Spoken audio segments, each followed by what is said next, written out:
ಸ್ವಲ್ಪ contestant big boss ಮನೇಲಿ ಇದ್ದಾಗ ಯಾರು ಗೆಲ್ಬೇಕು ಅಂತ ಅಂದ್ರೆ ಅವ್ರವ್ರಿಗೆ ಬೇಕಾಗಿರೋರ್ ಹೆಸರು ಹೇಳ್ತಾ ಇದ್ರು. ಅಂಡ್ ಗಿಲ್ಲಿನ ತುಂಬಾ ಹೇಟ್ ಮಾಡ್ತಾ ಇದ್ರು, ನೆಗ್ಲೆಕ್ಟ್ ಮಾಡ್ತಾ ಇದ್ರು. ತೇಜ ವಧೆ ಮಾಡ್ತಾನೆ ಹಾಗೆ ಹೀಗೆ ಅಂತ ಹೇಳ್ತಾ ಇದ್ರು.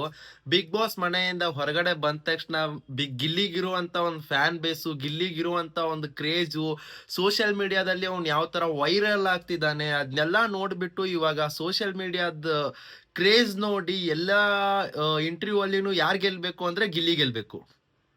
ಎಲ್ರು ಹೇಳೋದೊಂದೇ ಗಿಲ್ಲಿ ಗೆಲ್ಬೇಕು.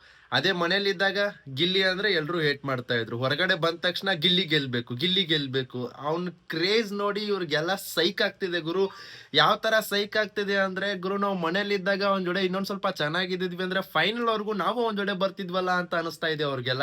ಸೊ ಇವಾಗ ಅವ್ರಿಗೆ ಫೀಲ್ ಆಗ್ತಾ ಇದೆ, ಯಾಕೆ ಗಿಲ್ಲಿನ ನಾವು ಅಷ್ಟೊಂದು ದ್ವೇಷ ಮಾಡಿದ್ವಿ ಮನೇಲಿ ಇಟ್ಕೊಂಡ್ಬಿಟ್ಟು, ಯಾಕೆ ಅವ್ನಿಗೆ ತೇಜ ವಧೆ ಮಾಡ್ತಿದ್ದಾನೆ, ಕಾಮಿಡಿಯಿಂದ ತಳಗಾಗ್ತಿದ್ದಾನೆ ಅಂತ ಅಂತಿದ್ವಿ ಅಂತ ಈಗ ಅನಿಸ್ತಾ ಇದೆ. ಈಗ ಅನ್ಸಿದ್ರೆ ಏನು ಯೂಸ್ ಇಲ್ಲ, ಅವಾಗ್ಲೇ ಅನಿಸ್ಬೇಕಿತ್ತು. ಜೈ ಗಿಲ್ಲಿ.